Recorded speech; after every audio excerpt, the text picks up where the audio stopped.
imahe ng Santo Niño ay imahe ng Batang Jesus na nasusuotan ng damit panghari. Ang imahe na ito ni Jesus ang siyang naging punla ng Kristyanismo sa Pilipinas. Nang mapadpad si Ferdinand Magellan sa Cebu noong 1521, dala-dala niya ang imahe ng Bambino Jesus.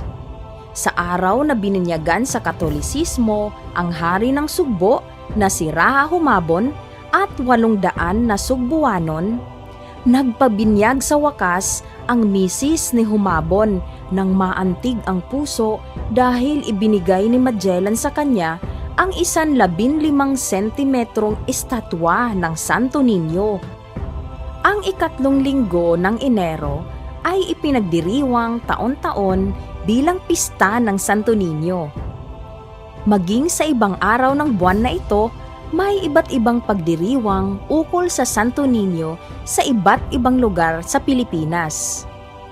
Popular ang debosyon sa Santo Niño sa Cebu, Kalibo, Iloilo, Tacloban, Pandacan at Tondo sa Maynila at marami pang iba.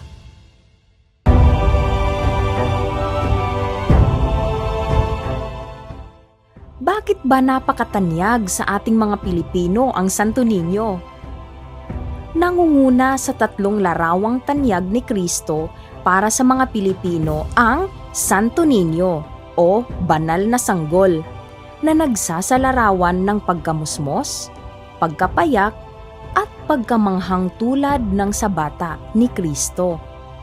Bagamat tumutugon ito sa likas na pagkahilig ng mga Pilipino sa mga bata, ang larawan ni Kristo bilang bata ay paminsan-minsang buong pagsasalarawan kay Kristo.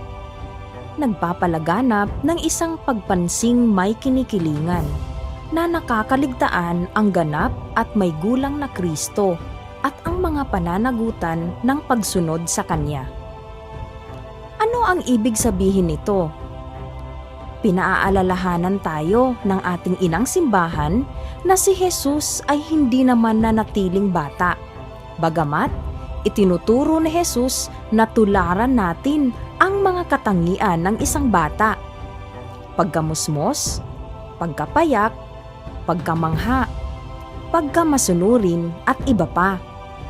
Sa ating ebanghelyo ngayon, nabanggit na siya'y sumama sa kanila pauwi sa Nazaret at siya'y naging masunurin sa kanila. Ang lahat ng bagay na ito ay iningatan ng kanyang ina sa kanyang puso. Patuloy na lumaki si Jesus sa pangangatawan, lumawak ang kanyang karunungan at lalong naging kalugod-lugod sa Diyos at sa mga tao.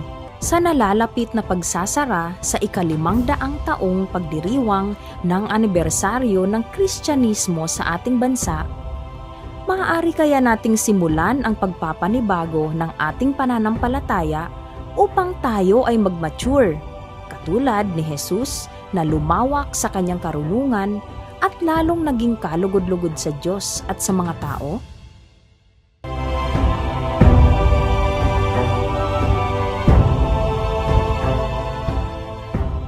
Bilang mga binyagan at mananampalataya kay Jesus, paano ba tayo magmamature sa ating pagkakristyano?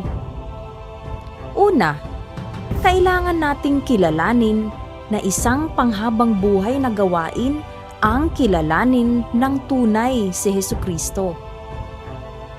Pangalawa, ay ang makilala si Jesus na isang buhay, nagbabago, lumalaki at lumalalim na karanasan.